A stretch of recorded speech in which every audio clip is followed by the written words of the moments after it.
आज का पॉइंट है हम लोग का डिप्रेशन इन फ्रीजिंग पॉइंट। कैसे डिप्रेस कर जाता है फ्रीजिंग पॉइंट। कॉर्गेटिव प्रॉपर्टी का इन नंबर हम लोग पढ़े थे, याद होगा।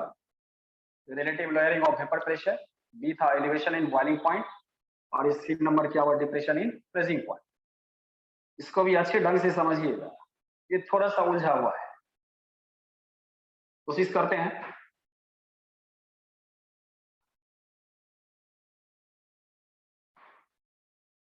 इसमें देखो दो, हम लोग ऐसा करते हैं, ये एक लिक्विड है, ये आपको गैस में आता है। अगर वाटर कंसीडर करें, लिक्विड है, ये आपको सॉलिड बनाता है, फिर आपको सॉलिड है, इससे लिक्विड बनता है। इस प्रोसेस को क्या बोलते हैं, इस प्रोसेस को क्या बोलते हैं, इस प्रोसेस को क्या बोलते हैं? कुछ क्वेश्चन आप लोगों से कर लेते हैं इसमें, तो तुरंत बहुत अच्छे ढंग से समझ में आ जाए। लिक्विड है, ये गैस फॉर्म में गया, तो यहां हम लोग क्या लिखेंगे? वेपोरेशन। लिक्विड से गैस में गया, तो गैस में कैसे जाए? वेपर के फॉर्म में, वेप- हीट वेपर के फॉर्म वेपर कारण, के फॉर्म में जाएगा। हीट के कारण। तो ये 100, हाँ, तो 100 डिग्री सी पे अगर मान लीजिए गैस बनता है वाटर के लिए, अगर वाटर के लिए लिखे, H2O के लिए लिखे, तो ये 100 डिग्री सी पे आपको वेपर फेज में आता है। क्लियर है? इस प्रोसेस को हम लोग क्या बोलते हैं? लिक्विड से गैस का फॉर्म होना, लिक्विड से सॉलिड का फॉर्म होना, इसे क्या बोलते हैं? वेपोराइजेशन बोला जाता है, और इसे बॉइलिंग पॉइंट पे होता है, प्रोसेस को ये वेपोराइजेशन बोला जाता है। और 100 डिग्री सी पे हम लोग क्या बोलते हैं? उसका बॉइलिंग पॉइंट, बॉइल होता है, तो इसको हम लोग बोलते हैं क्या? Boiling point.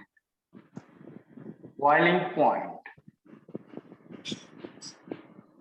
बड़ा ही अच्छा टॉपिक है, एकदम स्थिर से ध्यान से देखना, तुरंत समझ में आता है। नहीं तो फ्रीजिंग पॉइंट ऐसा होता है जनरली आपको समझ में ही नहीं आता। दूसरा देख रहे हैं, लिक्विड है, सॉलिड बन रहा है, लिक्विड से, इससे आपको, ये लिक्विड से वाटर ही है, सॉलिड बन रहा है। तो वाटर का ही बात करें तो ये 0 डिग्री सी, फ्रीजिंग पॉइंट। इस प्रोसेस को क्या बोलते हैं? Freezing point. फ्रीजिंग पॉइंट सही है, थोड़ा म्यूट कर लीजिएगा। फ्रीजिंग पॉइंट ये भी सही है। सॉलिड से लिक्विड का बनना क्या हुआ? ये भी 0 डिग्री पे ही होता है। अगर वाटर का ही बात करें, नहीं, इसको बोलते हैं मेल्टिंग पॉइंट। अगर ये 0 डिग्री सी पे दिखाए, देखो ना, सॉलिड से लिक्विड बन, ये बॉइल करना, फ्रीज करना, और ये मेल्ट करना, मेल्टिंग, मेल्टिंग पॉइंट। देखो तो पहले इसका कंसेप्ट दे दी, सर इससे पहले भी कुछ हुआ है? नहीं ना, बस स्टार्ट ही किए हैं। तो लिक्विड है, और कुछ ना, बस पहले कुछ क्वेश्चन कर लेते हैं इस टॉपिक को समझने के लिए, नहीं तो मुझे, मैं बोलता रहूंगा, आप सुनते रहेंगे, पता ही नहीं चलेगा। एकदम इजी रूप से अस्थिर से समझने की कोशिश करो। अब बड़ा ही आसान है, अब बड़ा ही उलझा हुआ नहीं, करते हैं कोशिश, बिल्कुल इसको आसान करते हैं। ये जनरल आपको, जनरली जो हम लोग देखते हैं, लिक्विड को गैस फॉर्म में ले जाते हैं, वाटर से स्टार्ट करते हैं, दूसरे लिक्विड के बारे में आप उतना नहीं जानते हैं, तो प्रैक्टिकल आप करते नहीं है, तो इसलिए उतना आपको पता नहीं। हम बोलते हैं लिखते हैं वो अलग मैटर है, लेकिन वाटर के बारे में तो हमेशा पता रहता है।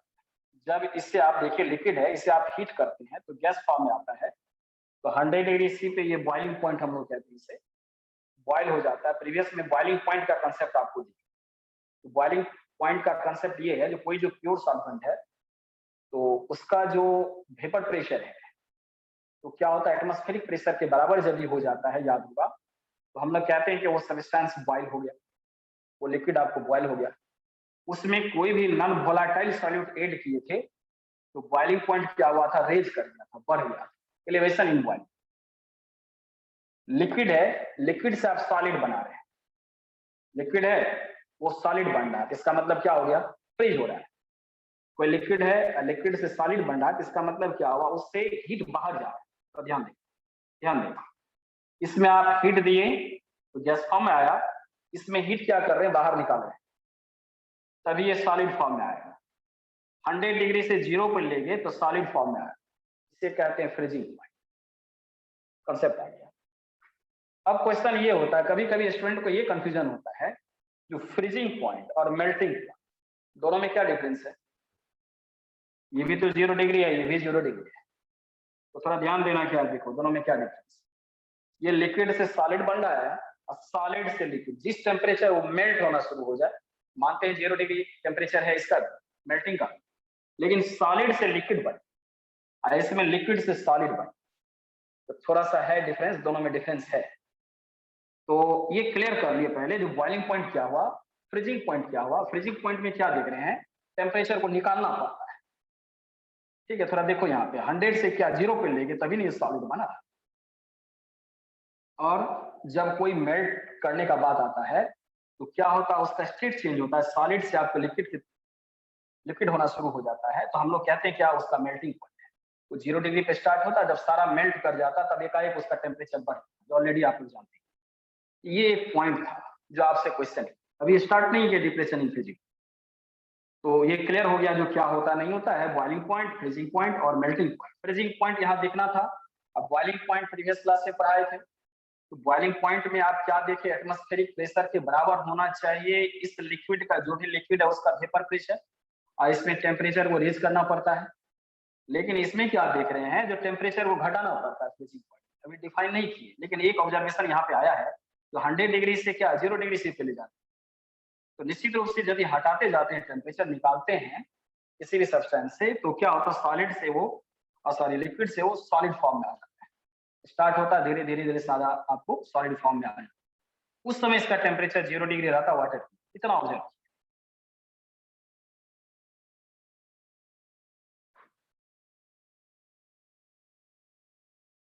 अब देखिए नेक्स्ट क्वेश्चन क्या है। नेक्स्ट क्वेश्चन आप लोगों से ये है, एक कंटेनर है, ठीक है, इसमें वाटर है, देखो ऐसा वाटर है, ठीक है। आपने इसे क्या किया, इसे फ्रीज करने का कोशिश किया, तो सबके घर में होता है, ये सबके घर में होता है। आप वाटर को, जैसे ये वाटर है H2O है, आप क्या किए, इसे 0 डिग्री सी पे ले गए, ये क्या बन गया, सॉलिड बन गया। तो पहले ये वाटर था, आप देखो इस तरह से ये सॉलिड बन गया, ऐसे दिखाने का हम कोशिश करें, ये सॉलिड बन गया, ओके। पहले वाटर था, उसके बाद ये सॉलिड बन गया। अब हम लोग क्या करते हैं, ये 0 डिग्री सी पे हुआ है। क्वेश्चन हम आपसे ये कर रहे हैं, एक दूसरा कंटेनर है, एक ही बार में देखिए, इतना ही पूरा पिक्चर क्लियर हो जाएगा, पूरा फ्रीजिंग पॉइंट जान जाइएगा। उसके बाद अपना साइंटिफिक वर्ड है, ग्राफ है, वो अलग मीटर, लेकिन जो इससे पहले पूछा ये जो क्वेश्चन है, बस इतना सही आपको क्लियर क्या होता है फ्रीजिंग। देखो ना क्या कि वाटर है, ये प्योर था, ये प्योर आपको क्या था, वाटर था। ये 0 डिग्री सी पे सॉलिड बन गया, फ्रिज में आप रखते हो 0 डिग्री सेंटीग्रेड पे, वो क्या बन जाता है, आइस बन जाता है। ये वाटर है, इसमें क्या किए, ग्लूकोज मिला दिए, C6H12O6, चीनी घर में सब हर एक के घर में होता है, मिक्स कर दिया और उसी फ्रिज में रखे। तो क्वेश्चन ये है, जो क्या ये वाटर जो है H2O 0 डिग्री सी पे फ्रीज करेगा, नहीं, क्वेश्चन ये है। नहीं। सबसे जवाब खोज रहे हैं आप लोगों से, उसी फ्रीजर में जिसमें आप रखे हैं, इसको तो 0 डिग्री सी पे तो चलिए ये क्या कहते हैं, बन जाता वाटर, तो नॉर्मल हमेशा हम लोग आइस का यूज करते हैं। लेकिन क्वेश्चन ये है, ग्लूकोज मिला दिए, एक सॉल्यूशन बना लिए, शरबत बना लिए ऐसे समझो, और उसको रख दिए, और टेम्परेचर उतना ही है 0 डिग्री सी है, तो क्या वो फ्रीज होगा, नो सर, नहीं, क्या ये solid उसका form में बॉइलिंग आएगा? Freezing No, point sir. Change हो जाएगा। तो आप लोगों ने सबने जवाब दिया और फ्रीज नहीं करे। तो क्वेश्चन ये है, जो मान लो ये 0 डिग्री पे आपको देखो यहाँ पे फ्रीज कर गया, ठीक है, और ये +1 है, ये पॉजिटिव है, बढ़ते जाएगा 1 2 3 पॉजिटिव में, और ये नेगेटिव है -1 -2, -3 इस तरह से, -4 इस तरह से, आपको -5 ऐसा। तो क्वेश्चन ये है, जो मान लो 0 डिग्री पे वाटर आपको फ्रीज कर रहा था, तो क्या होगा, इसमें से क्या होगा, किधर आ जाएगा, इधर आएगा और माइनस करना पड़ेगा, उसको फ्रीज करना है। तो -1 होगा, -2 होगा, -3 होगा, -4 होगा, -5 होगा, क्या सर नेगेटिव साइड में +1 जाएगा, होगा, +2 होगा। निगेटिव साइड में आएगा। नेगेटिव साइड में जाएगा। एक बार में ऑब्जर्वेशन हो गया आपका। आपने बोला जो कोई सॉल्यूट उसमें मिक्स कर दिए तो 0 से ऊपर नहीं जाएगा, जब भी जाएगा तो -1 जाएगा, -2 जाएगा, -3 जाएगा, -4 जाएगा।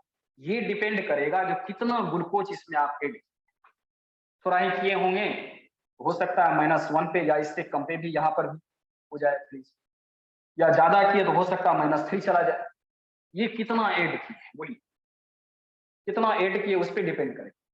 या हो सकता है बहुत ज्यादा आप ऐड किए होंगे तो और इधर आ सकता है माइनस में। क्लियर हो गया, जो फ्रीजिंग पॉइंट होता है उसका डिप्रेशन होता है, ये समझाना चाहिए। पूरा पिक्चर यही है, बाकी सब साइंटिफिक वर्ड है, पूरा पिक्चर यही है। दैट मीन्स कोई जो आपको लिक्विड है उसका क्या होता है, जब उसमें नॉन वोलेटाइल सॉल्यूट मिक्स हो जाता है तो डिप्रेशन इन फ्रीजिंग पॉइंट हो जाता है। जो उस प्योर लिक्विड का फ्रीजिंग पॉइंट था वो रहता नहीं है, वो और आपको कम हो जाता है। किसी का हो सकता है पॉजिटिव में हो, ये भी बात ध्यान रखिए। किसी का मान लीजिए फ्रीजिंग पॉइंट पॉजिटिव में हो तो क्या करेंगे, ये आ जाएगा पॉजिटिव में। सर थोड़ा जोर से बोलिए, आवाज नहीं आ रही सर। बोल रहे हैं ये, जो किसी का जो फ्रीजिंग पॉइंट है, तो किसी का फ्रीजिंग पॉइंट जैसे वाटर का 0 है, तो किसी का फ्रीजिंग पॉइंट तो पॉजिटिव में भी होता है, ऐसा तो नहीं है सब वाटर ही है। तो पॉजिटिव में मान लो फ्रीजिंग पॉइंट 3 है, ऐसे आपको कंसीडर करने के लिए कह रहे हैं। तो डिप्रेशन इन फ्रीजिंग पॉइंट क्या होगा, किसी का पॉजिटिव में है तो डिप्रेशन इन फ्रीजिंग पॉइंट क्या होगा, नेगेटिव हो जाएगा। पॉजिटिव में ये तो 0 था इसलिए नेगेटिव, यहाँ पे फिर गड़बड़ा गया। सर पॉजिटिव में ही डिक्रीज होगा, पॉजिटिव ही रहेगा ना। हाँ, जब 0 था तो उसे आप माइनस कर लिए, कोई प्रॉब्लम नहीं कि 0 के बाद तो माइनस ही ना होगा। लेकिन सबका तो 0 होता नहीं है फ्रीजिंग पॉइंट, किसी का मान लेते हम 3 है। अगर ये डिप्रेस किया, उसमें कोई चीज मिक्स कर दिए तो डिप्रेस किया, डिप्रेशन इन फ्रीजिंग पॉइंट, तो निश्चित रूप से प्लस में है तो ये हो जाएगा, ये हो जाएगा। मैंने बताया कितना क्वांटिटी उसमें डिजॉल्व की उस पर डिपेंड करेगा। जैसे इसी में देखिए ग्लूकोज में आप कितना ग्लूकोज डिजॉल्व किए उस पर ये डिपेंड किया, तो -2 होगा या -3 होगा। नॉर्मल सा सोचो, थोड़ा सा अगर मान लीजिए मिक्स किया तो कोई जरूरत है जो -4 हो जाएगा, हो सकता है -1 पे ही वो आपको फ्रीज कर जाए। अगर ज्यादा कुछ कर दिए, मीनिंग ये हुआ अगर ज्यादा उसमें ऐड करते रहते हैं नॉन वोलेटाइल सॉल्यूट, तो आप जानते हैं क्या, ये जो वेपर फेज है, ये जो वेपर फेज है, इतना फिगर बना करके इसके लिए दिखा। तो पहले मान लो वाटर है, इसे इसे इस तरह से हम लोग बर्नर के द्वारा इसे हीट कर रहे हैं, तो ये वेपर फेज है, वेपर फेज है, वेपर फेज है, प्योर है पहले। और जब मान लीजिए थोड़ा सा मिलाए, तो थोड़ा सा मिलाए तो यहाँ आ गया, ठीक है। और ये छोड़ करके मान लेते यहाँ 2 ही जगह है, यहाँ से खत्म, देखो ठीक है। तो अब जो डिप्रेस करेगा, मान लेते हैं -1 पे किया, ऐसे समझ, क्योंकि 0 था तो इधर ही आएगा, तो -1 पे ये डिप्रेस किया, यानी दैट मीन्स फ्रीज आपको -1 पे किया। अब क्या किए, पहले 10 ग्राम आप मिक्स किए थे, अब आप क्या किए, इसमें 20 ग्राम मिक्स कर दिए, तो निश्चित रूप से क्या होगा, 10 ग्राम में 2 जा रहा था, 20 में क्या आ गया, यहाँ से ये भी चला गया और यहाँ से ये भी चला, तो 2 ही ना बचा। तो और ज्यादा माइनस में जाना पड़ेगा। अगर ये -1 पे हुआ तो हो सकता है ये -2 पे हो, सेकेंड वाला। और यदि उसमें 30 ग्राम कर दिए, 40 ग्राम, 50 ग्राम, कुछ भी इसमें मिक्स करते गए और माइनस में चला गया। और सेम कंडीशन होता है पॉजिटिव वाला में भी। किसी का पॉजिटिव आपको अगर मेल्टिंग पॉइंट है या फ्रीजिंग पॉइंट है, पॉजिटिव में है, तो निश्चित रूप से पॉजिटिव से और घटाते चलेंगे तो वही आपको डिप्रेशन यानी क्या हो जाएगा, फ्रीजिंग पॉइंट हो जाएगा। पॉजिटिव में क्योंकि 5 मान लो यहाँ पे 3 है, तो पॉजिटिव का जैसे आपने बताया, अभी आप लोगों ने बताया, तो 2 होगा, 1 होगा। क्लियर। और भी करते जाएंगे तो 0 भी आ सकता है, और भी इसमें मिक्स करते जाएंगे तो -1 भी हो सकता है। तो नॉर्मल बात हो गया, इसी को कहते हैं depression in freezing point. Other words में कोई भी नॉन वोलाटाइल सॉल्यूट अगर हम लोग मिक्स करते रहते हैं किसी भी सॉल्यूशन में नॉन वोलाटाइल सॉल्यूट, तो क्या होता है, उसका फ्रीजिंग पॉइंट आपको डिक्रीज कर जाता है, डिप्रेस कर जाता है, डिप्रेशन इन फ्रीजिंग पॉइंट, वही लिखा। अब प्रॉब्लम आईआईटी नीट क्या पूछता है, वो करता क्या है, करेगा क्या, जैसे ये ग्लूकोज है, ये तो नॉन इलेक्ट्रोलाइट है।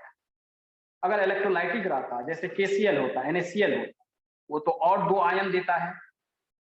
तो पूछता क्या है, अगर सेम मोलर है, ध्यान देना, जैसे अगर सेम मोलर है, इसका 1 मोलर है ये ग्लूकोज का सॉल्यूशन और 1 मोलर है आपको NaCl का सॉल्यूशन, तो क्वेश्चन क्या पूछेगा, बताइए किसमें डिप्रेशन इन फ्रीजिंग पॉइंट ज्यादा होगा।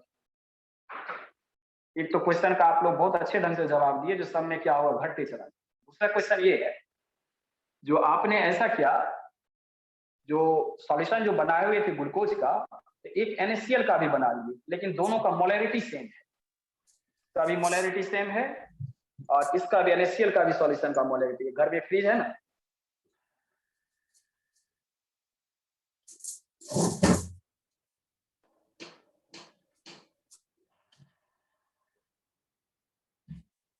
आवाज रुक गया सर, वीडियो रुक गया।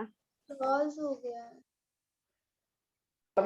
और ये 1 मोलर है ग्लूकोज का सॉल्यूशन बना लिए, वो भी आपको 1 मोलर है, और एक आपको प्योर है जिसमें आपको ग्लूकोज और या फिर NaCl नहीं है।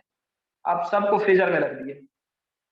आप दूसरा क्वेश्चन आपसे ये है, ये बताइए पहले कौन फ्रीज होगा, उसके बाद कौन होगा, उसके बाद 1 सॉल्यूशन, 2 सॉल्यूशन और 3 सॉल्यूशन। सर फिर से रिपीट कीजिए तो क्वेश्चन। सर सबसे पहले क्वेश्चन ये प्योर है, होगा। सर पहले प्योर H2O होगा। वाटर होगा, H2O। अच्छा उसके बाद NaCl। वाटर होगा ना, वाटर जो वही गया, first water. Sir water then NaCl then glucose solution. सबसे लास्ट में ग्लूकोज, नहीं से NaCl। सबसे लास्ट में NaCl। Yes sir NaCl। अब फिर से जिसको क्वेश्चन नहीं आया समझ में, फिर से बोलते हैं, तो ध्यान से सुनना। कुछ नहीं किए, फ्री कंटेनर है, घर में रहता है ना, तो फ्रिज में क्या कीजिए, सॉल्यूशन बनाइए। सॉल्यूशन बनाइए तो इसका मोलैरिटी ध्यान रखिए, मोलैरिटी सेम है, NaCl का बनाइए, इसका मोलैरिटी सेम है, और ये ग्लूकोज का बनाइए, घर में दोनों उपलब्ध है, आप ग्लूकोज का बना सकते हैं, इसका भी बना सकते हैं। अब ये मोलैरिटी सेम कैसे करोगे, ये पता चलेगा, 1 मोलर रखेंगे तो कितना ग्राम, अगर ये भी क्वेश्चन आपसे पूछे जो मोलैरिटी आप कैसे सीधा रखोगे, तो क्या करोगे, बोलिए। Molarity equal to the number of mole पर लीटर ऑफ सॉल्यूशन, तो जो सॉल्यूशन का वॉल्यूम पता ही है, अब मोलैरिटी पता ही है, तो गिवन वेट कितना होगा कैलकुलेट कर लो, क्योंकि मॉलिक्यूलर मास है। अगर मोलैरिटी रहेगा तो गिवन वेट नहीं फाइंड कर लोगे, वॉल्यूम है, तो कितना ग्राम डिजॉल्व करेंगे जो 1 मोलर हो जाए, और ये भी कितना ग्राम डिजॉल्व करेंगे जो 1 मोलर हो जाए। मोलैरिटी सेम रहेगा तब तो कोई ऑब्जर्वेशन आएगा। देखो आनंद कुमार, अभिषेक पूछ रहे थे आप, और इसमें क्या है, वाटर है, वो भी उतना ही वॉल्यूम है। 3 कंटेनर में 3 सॉल्यूशन, एक प्योर है और 2 सॉल्यूशन है, उसको फ्रीजर में रख दिए, फ्रिज में रख दिए। क्वेश्चन ये था कि कौन पहले फ्रीज हो जाए। आप लोगों ने जवाब दिया सबसे पहले वाटर, बिल्कुल सही है, इसमें कहीं संशय नहीं है, वाटर पहले फ्रीज होगा 0 डिग्री सी पे। अब ये दोनों में कोई बता रहे थे ये पहले हुआ ये बाद में होगा, कोई बता रहे थे ये पहले हुआ ये बाद में। अब मुझे बताइए कौन, ग्लूकोज होगा, उसके बाद NaCl होगा, क्यों, क्योंकि NaCl अदिति आप बोल रही है। यस सर, NaCl का फ्रीजिंग पॉइंट ज्यादा होता है। वेट होगा से ग्लूकोज का ज्यादा होगा। क्या तो ग्लूकोज का ज्यादा होगा, उसके बाद NaCl, ग्लूकोज का ज्यादा होगा या NaCl का ज्यादा होगा। तो फ्रीजिंग पॉइंट पे NaCl पे ज्यादा होगा ना। तो चलिए आप बताते हैं, बहुत सही बताए, इसी 1-2 का गलत हुआ थोड़ा सा। एक्चुअली आप सही बोल रहे थे अदिति, ये क्या होगा, ये टूटता है Na+ में, और प्लस क्या Cl- आयन में टूटता है, तो जिसमें ये आगे का भी पॉइंट है, जिसमें 1-2 फैक्टर पढ़ाएंगे, बोले थे इलेक्ट्रोलाइट की, तो ये क्या करता है, ये 2 टाइम्स बढ़ा देता है कोलिगेटिव प्रॉपर्टी, 2 पार्टिकल्स देता है, लेकिन अभी आप समझ सकते हैं, ऐसा भी बात नहीं, जब 1 2 पढ़ेंगे तभी समझ में आएगा। ये आयन में नहीं टूटता है, इसीलिए आयन में टूटने के कारण ये अल्टर कर देता है और इसीलिए ये और ज्यादा नेगेटिव में जाएगा। लेकिन ये पहले फ्रीज होगा, कहने का मीनिंग वाटर होगा, उसके बाद ग्लूकोज फ्रीज होगा और सबसे लास्ट में ये फ्रीज होगा, यानी और माइनस में।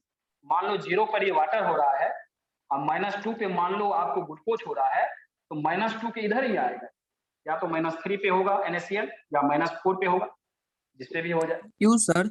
सर क्यों? ऑब्जर्वेशन वाला बात है, इसीलिए जो मोलैरिटी सेम था, क्लियर। लेकिन यस सर। जब ये सॉल्यूशन में NaCl गया, वो Yes, तो sir. आयन में टूट गया।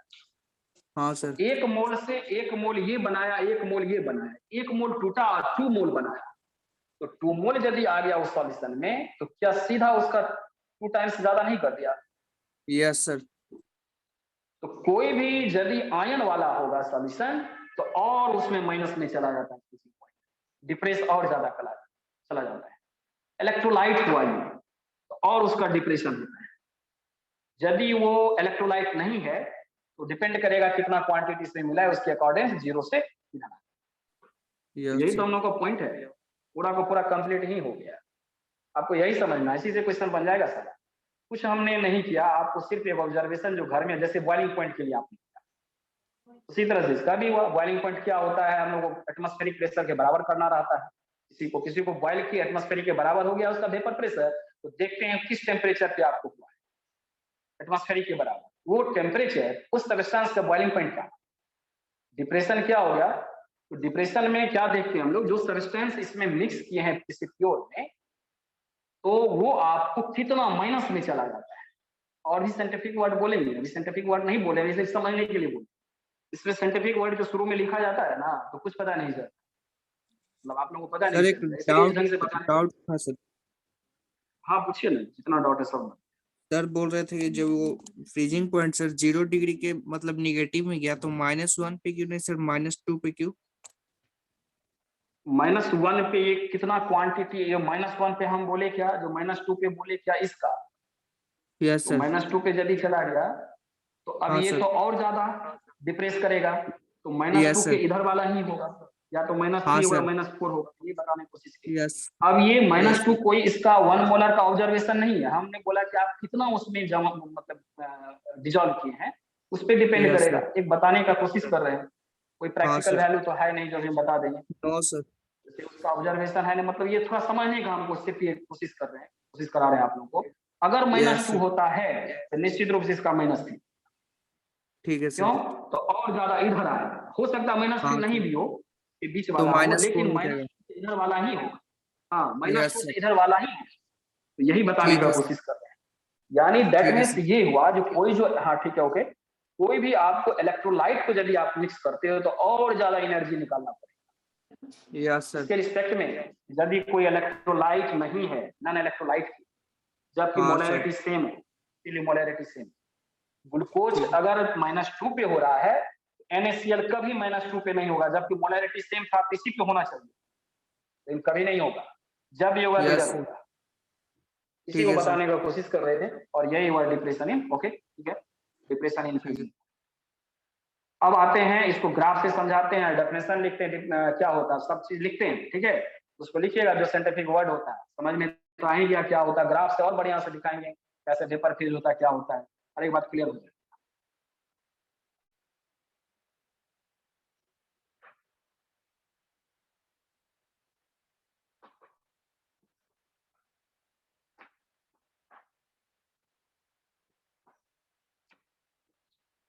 सबसे पहले यहाँ फ्रीजिंग पॉइंट को डिफाइन करेंगे, फ्रीजिंग पॉइंट। और दूसरा एक आप लोगों का आदत क्या है, थोड़ा सा ये लास्ट तक बना हुआ रहिएगा, लास्ट तक देखिए, थोड़ा बहुत देखते हैं बस, उसमें वो इफेक्टिव कभी नहीं होगा। आप कहीं भी पढ़ लीजिएगा, कुछ नहीं। जब कोई चीज को सोचना स्टार्ट किया, तो लास्ट तक उसको सोचिए जो क्या कर रहे हैं, समय निकालिए और जो कर रहे हैं उस बात पे ध्यान। एनीवे, तो फ्रीजिंग पॉइंट, तो फ्रीजिंग पॉइंट के लिए पहले डिफाइन करने का हर एक बात तो समझ में आ गया। हम डिफाइन करते हैं, लिखते बोलते हैं, कुछ नहीं, आप लोग ये स्थिर से लीजिए। Freezing point, the temperature at which the vapor pressure, the temperature at which the vapor pressure of substance is vapor pressure of substance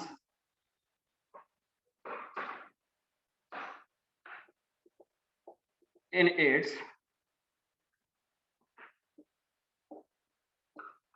liquid phase is equal to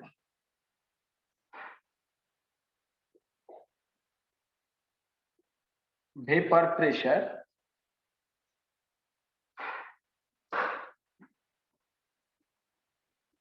of its solid phase. The temperature at which the vapor pressure of substance in its liquid phase is equal to vapor pressure of its solid phase. यहां एक word और लिख देते हैं, is called freezing point. Freezing point of that substance. मैंने पहले बताया, अगर इसे पढ़ लेंगे ना तो कभी आपको फ्रीजिंग पॉइंट समझ में नहीं आता यदि इसको याद कर, लेकिन साइंटिफिक वर्ड है तो लिखना ही है। जो बताए वो सही बात था, वही करना था हम लोगों को समझने के लिए। अब इसको समझाएंगे तो तुरंत वो समझ क्या लिखा, लिखना तो यही पड़ेगा। एक वर्ड और लिखते हैं, एट दिस स्टेज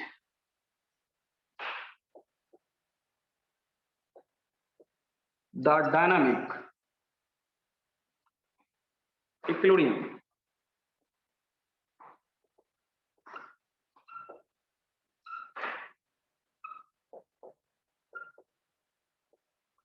established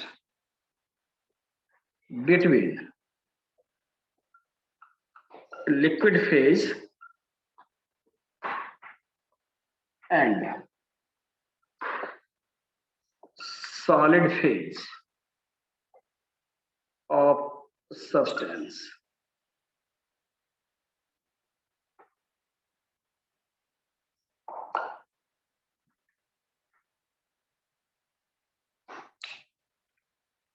अब थोड़ा सा ध्यान से देखो क्या सब लिखे। लिखिए क्या, the temperature at which the vapour pressure of substance in its liquid phase becomes equal to या is equal to vapour pressure of its solid phase. Vapour phase और सॉलिड फेज यहाँ पे लिखे, vapour pressure of liquid phase और solid phase. आपको याद क्या रखना है, जो कोई एक पॉइंट आता है जिस पॉइंट पे सॉलिड फेज, ठीक है, और लिक्विड फेज दोनों के बीच इक्विलिब्रियम होता है, डायनामिक इक्विलिब्रियम होता है।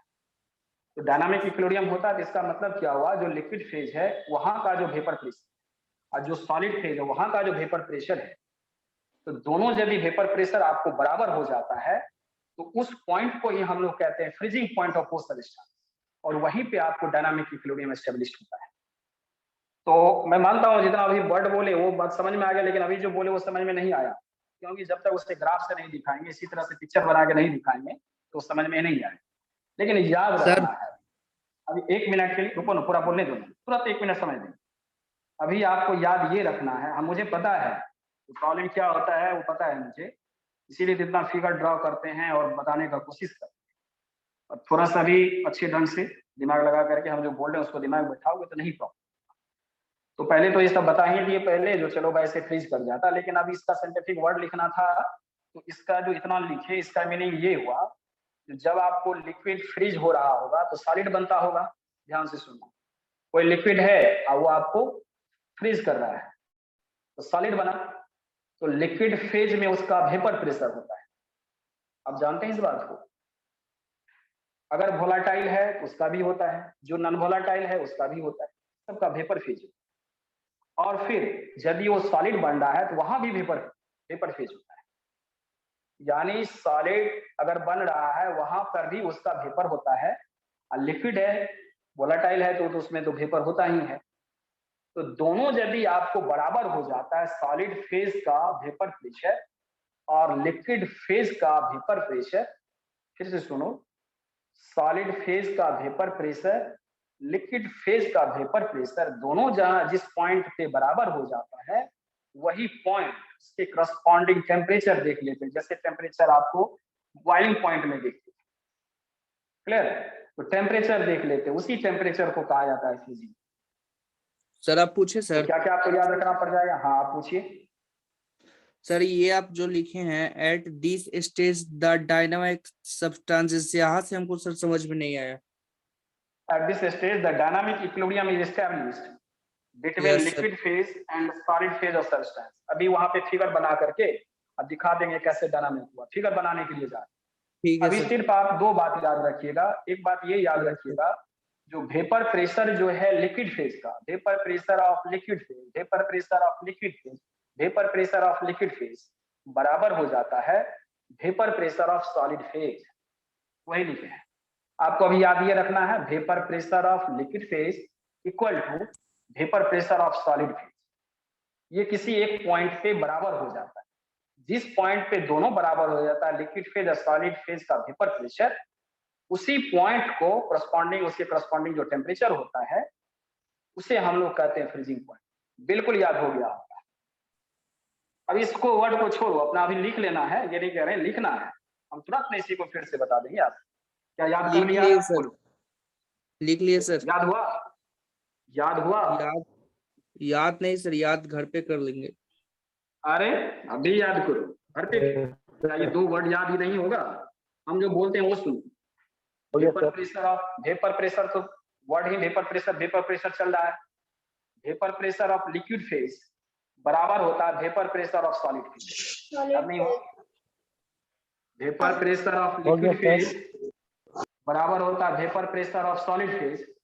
उस करस्पॉन्ड किसी टेम्परेचर पे तो बराबर होता हो दोनों, उस टेम्परेचर को कहते हैं फ्रीजिंग पॉइंट।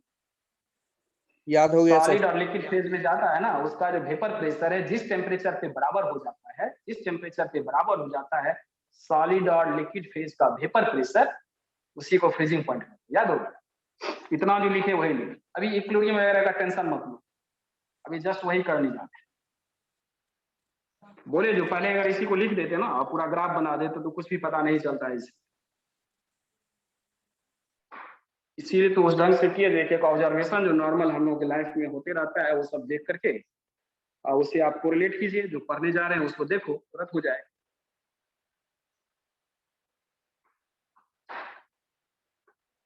तो ये हुआ हम लोग का। अब डायरेक्ट इसमें ग्राफ पे आते हैं। हमने क्या किया, वेपर प्रेशर का graph, vapour pressure versus temperature.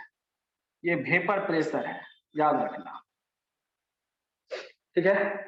और ये क्या आपको टेम्परेचर है, ये क्या है आपको टेम्परेचर है। देखो आप ये बताइए, हम लोग इससे पहले जो सॉल्यूशन का और प्योर लिखा पे देखिए, ये ग्राफ है। आप टेम्परेचर इस तरह से, यहाँ से टेम्परेचर आप बढ़ाते जाते वेपर प्रेशर बढ़ते बढ़ते यहाँ पे 1 एटमॉस्फेरिक आ जाता है। और इसके करस्पॉन्डिंग हम लोग यहाँ पे देख लेते हैं टीबी, ये क्या था बॉइलिंग। और सॉल्यूशन के लिए आप ऐसे बनाए थे यार। सॉल्यूशन में क्या होता है, जैसे नॉन वोलेटाइल सॉल्यूट इसमें मिक्स हुआ, वेपर प्रेशर घट गया, जो भी दिखाए आपको, क्लियर। इस तरह से आप मिक्स किए, ऑलरेडी किया हुआ है, तो ये इस तरह प्योर का है, ठीक है। ये इसमें जैसे मिक्स किए थे तो क्या हो जाता है, ये जो वेपर प्रेशर है ये क्या होता था, तो घट जाता था, इस तरह से घट जाता था, क्लियर। और घट जाने के कारण क्या होता था, ये जो बढ़ा रहे हैं देखो, इस तरह से टेम्परेचर बढ़ते बढ़ते कहीं न कहीं इसका बॉइलिंग पॉइंट बढ़ जाता था। यही आपको टीबी था, ये क्या था टीबी नौ, ये किसका था, सॉल्यूशन का। तो यहाँ पे देखते हैं क्या, जैसे नॉन वोलेटाइल मिक्स करते हैं तो ग्राफ का कर्व देखिए इस तरह का है, क्लियर। 1 एटमॉस्फेरिक का दोनों बराबर हो गया, तो इसी को आप बोले थे, यहाँ से यहाँ ये जो चेंज दिखा रहा है इसी को डेल टीबी आप बोले थे, जो इक्वल होता है टीबी और माइनस क्या टीबी नॉट। ये प्रीवियस हुआ। हम उसमें नहीं बोल रहे हैं, ये समझाने के लिए बोल रहे हैं। जो दो ग्राफ का यहाँ पे नेचर रखेंगे, एक क्या है प्योर है और दूसरा क्या है ये सॉल्यूशन का है। तो जो प्रीवियस सीखे थे वही यहाँ भी होगा। क्लियर? अब क्या कि इसको यहाँ से इरेज कर दिए, देखो इसको भी हटा दिए, इसको भी हटा दिए, क्योंकि ये तो हम लोग पढ़ चुके हैं। आपको ऐसा इसलिए किया आपको ये समझ में आए, जो ये आपको किसका है, प्योर सॉल्वेंट का है, और ये किसका है, सॉल्यूशन का है, इसीलिए ऐसा किया। सबको हटा दिए। देखो अब क्या होता है, सॉलिड फेज होता है, जो अभी आपने सीखा। लिक्विड से सॉलिड में जाना है, तो लिक्विड से सॉलिड में जाना है तो निश्चित रूप से सॉलिड फेज का लिखे क्या, वेपर प्रेशर। सॉलिड फेज का वेपर प्रेशर, तो सॉलिड फेज का वेपर प्रेशर क्या होता है, अगर देखोगे ऐसे तो सॉलिड फेज आपको इस तरह से ज्यादा स्टीप होता है। उसका जो वेपर प्रेशर है, अगर टेम्परेचर को डिक्रीज करोगे, जैसे इस पॉइंट पे टेम्परेचर देखो यहाँ है, तो देखो ये ज्यादा स्टीप होना है, ऐसे तेजी से डिक्रीज करता है। तो दो तीन बात याद रखना हो गया। पहला हो गया, जो प्योर सॉल्वेंट है, ये प्योर सॉल्वेंट है, ब्लू से दिखाए हैं, अब ब्लैक से दिखाएं सॉल्यूशन। तो सॉल्यूशन का मीनिंग ये हुआ उसमें कुछ मिक्स किए हैं। यहाँ देखो ना, कुछ मिक्स किए जिसके कारण ये घट गया। मिक्स क्या किए हैं, तो नॉन वोलाटाइल सॉल्यूट या सॉलिड। जब आप मिक्स किए तो यही घटा था। तो सॉल्यूशन का वेपर प्रेशर घट गया, इसलिए टेम्परेचर बढ़ा करके हम लोग यहाँ पे ले गए, तब एटमॉस्फेरिक के बराबर हुआ था। तो ये दोनों ग्राफ में, इस कर्व में कोई प्रॉब्लम आपको नहीं है, क्योंकि ये सॉल्वेंट का है और ये सॉल्यूशन का है। ये नीचे क्यों होगा, क्लियर है? ठीक है, इसीलिए बना है, जो प्रीवियस से कोरिलेट कर देते थोड़ा समझना। ये एक नया ग्राफ ऐसे करके दिखाए, ये कर्व को दिखाए, ये सॉलिड फेज का है। जब कोई आपको सब्सटेंस होता है ना, देखो ऐसे सॉलिड फेज है, ये सॉलिड बन गया, थोड़ा ध्यान से देखो। तो इसका भी अपना वेपर प्रेशर होता है, कुछ ना कुछ वेपर प्रेशर। और इसका एक बड़ा नेचर क्या है, जब टेम्परेचर डिक्रीज कीजिए तो बड़ा तेजी से डिक्रीज भी करता है। जैसे उतना तेजी से ये सब डिक्रीज नहीं करेगा सॉल्यूशन लिक्विड का, लेकिन सॉलिड का क्या होता है, थोड़ा होता है वेपर प्रेशर इसमें। तो कोई सॉलिड सब्सटेंस उससे भी वेपर आपको निकलता है। तो जो ये वेपर प्रेशर है, इसका एक बड़ा इंपॉर्टेंट नेचर याद रखना है, इसको नोटिस करना, एकदम दिमाग में रखना। जो अगर उसको हम लोग टेम्परेचर डिक्रीज करते जाए, जैसे इसका टेम्परेचर घटाते जाए, बढ़ाना नहीं, जैसे हुआ बढ़ाना, टेम्परेचर घटाते जाए, इससे निकालते जाए टेम्परेचर, तो ये जो डिक्रीज के, इसे देखिए ये डिक्रीज कर रहा है तो काफी स्टीप होता है, इस तरह का ग्राफ, इसका कर्व ऐसा होता है। अब हम लोग क्या करते हैं, इसको ऐसे मिला देते हैं और इसको भी ऐसे मिला देते हैं। तो जो ये पॉइंट है तुम्हारा, ये पॉइंट है, इसके करस्पॉन्डिंग तुम यहाँ पे देख लो, ठीक है? ये करस्पॉन्डिंग, ये जो टेम्परेचर तुम देख रहे हो, ये प्योर का था और सॉलिड का था। देखो यहाँ पे ये क्या था, आपको प्योर सॉल्वेंट था, तो प्योर सॉल्वेंट था, तो यहाँ पे लिखेंगे TF। अगर वाटर लिखें तो इसका 0 डिग्री यही हुआ। अब आप खोज रहे हैं भाई कहाँ इक्विलिब्रियम हुआ, कहाँ आपको डायनामिक इक्विलिब्रियम का जो बात की है, कहाँ सॉलिड फेज है, कहाँ लिक्विड फेज है, तो वो दोनों को दिखाते हैं। आप थोड़ा ध्यान से देखिएगा, इसका अगर आप वेपर प्रेशर देखेंगे तो जहां ये टच किया था तो बोले ये सॉलिड का है, तो इस पॉइंट पे ये टच किया है, इसको यहां से मिला देते हैं, ध्यान। तो इस पॉइंट पे वेपर प्रेशर, ये जो देख लो ये पॉइंट, इस पॉइंट पे इसका वेपर प्रेशर, ये सॉलिड का और ये लिक्विड का दोनों बराबर है। इसी पॉइंट से इसके करस्पॉन्डिंग जो टेम्परेचर देखे, तो इस लिक्विड का फ्रीजिंग पॉइंट क्या था, देखो आया समझ में? कुछ नहीं किए, दोनों ग्राफ पहले दिखाए। ये जो सॉलिड का है, सॉलिड का जो दिखाने का कोशिश किए, तो मैं ये बताया सॉलिड का क्या था, कुछ ज्यादा ऐसे स्टिफ होता है, क्लियर? जैसे ये सब देखो ना, लिक्विड कैसा था, सॉल्यूशन कैसा हुआ, लेकिन ये कुछ ज्यादा स्टिफ होता है। इसका भी, सॉलिड का भी वेपर प्रेशर, और जब टेम्परेचर इसे बाहर निकालोगे ना तो बड़ा तेजी से घटता है। तो देखो नहीं, अगर यहाँ टेम्परेचर है, टेम्परेचर को डिक्रीज करते जाओ, तो देखो नहीं इस तरह से ग्राफ का नेचर हुआ। तो जो ये लिक्विड था, प्योर सॉल्वेंट था, तो प्योर सॉल्वेंट का इस पॉइंट पे कट हुआ, इस कर्व पे, इस कर्व का इस पॉइंट पे कट किया। यहाँ हम लोग देख लिए वेपर प्रेशर कितना है, तो वेपर प्रेशर यहाँ देखिए यहाँ पे, तो ये जो पॉइंट है इस पॉइंट पे दोनों सॉलिड और लिक्विड को एग्जिस्ट करता है। जो मैंने आपको बताया है, सभी से बताने का कोशिश किया, ये जो पॉइंट है इस पॉइंट के लिए लिख रहे हैं। अब देखिएगा अभिषेक कुमार, जो इक्लोडियम का आपको प्रॉब्लम हो रहा था, यहाँ पे लिक्विड फेज इस तरह से डायनामिक इक्लोडियम, किससे? Solid phase.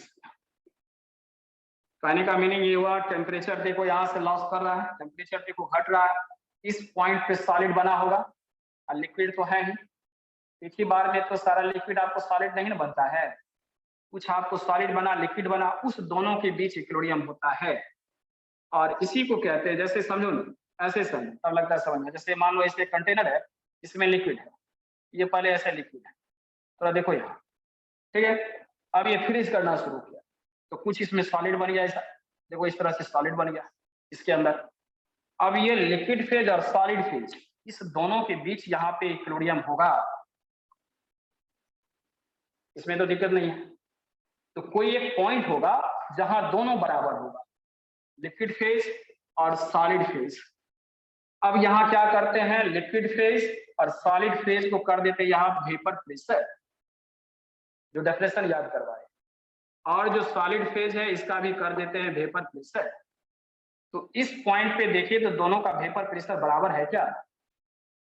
क्योंकि ये को एग्जिस्ट कर रहा है, दोनों लिक्विड फेज भी और सॉलिड फेज भी इक्विलिब्रियम एस्टेब्लिश हो रहा है। तो दोनों का वेपर प्रेशर देखो, इसका भी वेपर प्रेशर देखो, दोनों इस पॉइंट पे क्या हो रहा है, बराबर हो रहा है।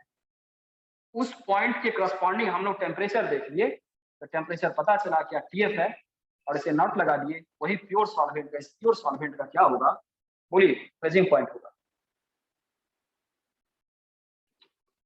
यस और नो में बोलिए, किसे समझ में आया, किसे नहीं आया समझ गया सर। नहीं समझ में आ रहा। जो समझ में नहीं, एक बार नाम बोलिएगा, ऐसा कोई दिक्कत नहीं, नाम भी बोलिएगा तो ऐसा कोई प्रॉब्लम नहीं। बोलिए फिर से मैं बताऊं, मतलब कौन सा पॉइंट समझ में नहीं है, समय नहीं, थोड़ा सा बोलो ना, वो पॉइंट समझ में नहीं आया तो वहां पे तुरंत उसको स्ट्रेस दे, दिमाग में आ जाएगा तुरंत। अब बोलिएगा ही नहीं, यही दिक्कत है। तो बोलो ना इसमें जो कहा आपको समझ में नहीं आया, कौन सा पॉइंट। जैसे हम लोग को पहले ये था, पहले ये सॉल्यूशन वाला, ये सॉल्यूशन वाला, ये क्या प्योर सॉल्वेंट है। तो देखो ना, पहले क्या था, ये सॉल्यूशन है, तो सॉल्यूशन में क्या होता है, इसका सबका वेपर प्रेशर होगा अगर प्योर होगा, अभी मिक्स मत करो, तो प्योर होगा। इसका ग्राफ का नेचर ये कर्व ऐसा होता है। कर्व क्या दिखा रहे हो, वेपर प्रेशर दिखा रहे हो, टेम्परेचर दिखा, तो कर्व का नेचर ऐसा का मतलब क्या हो, देखो इस पे देखो ये टेम्परेचर, इस पे देखो ये टेम्परेचर, इस पे देखो ये टेम्परेचर। तो यदि टेम्परेचर को बढ़ा रहे हो, यहाँ जो टेम्परेचर, यहाँ जो टेम्परेचर को बढ़ा रहे हो, तो सबका वेपर प्रेशर देखो, इसका वेपर प्रेशर, इसका वेपर प्रेशर, इसका वेपर प्रेशर। तो यदि टेम्परेचर हम लोग बढ़ाते हैं तो क्या वेपर प्रेशर नहीं बढ़ता है, क्योंकि वेपर बढ़ जाता है। Yes sir. तो इसका वेपर प्रेशर यहाँ हुआ, इसका वेपर प्रेशर यहाँ हुआ, इसका वेपर प्रेशर यहाँ हुआ, इसीलिए ग्राफ का कर्व ऐसा हुआ। अब इसे इरेज कर देते हैं, ये बात तो आ गया समझ में, जो क्यों ऐसे बना है ग्राफ, तो ये कर्व हम लोग को समझ में आ गया।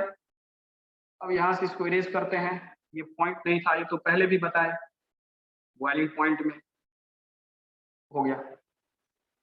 अब क्या किए, इसमें मिक्स कर दिए नॉन वोलेटाइल, यहाँ ध्यान दें, नॉन वोलेटाइल मिक्स कर।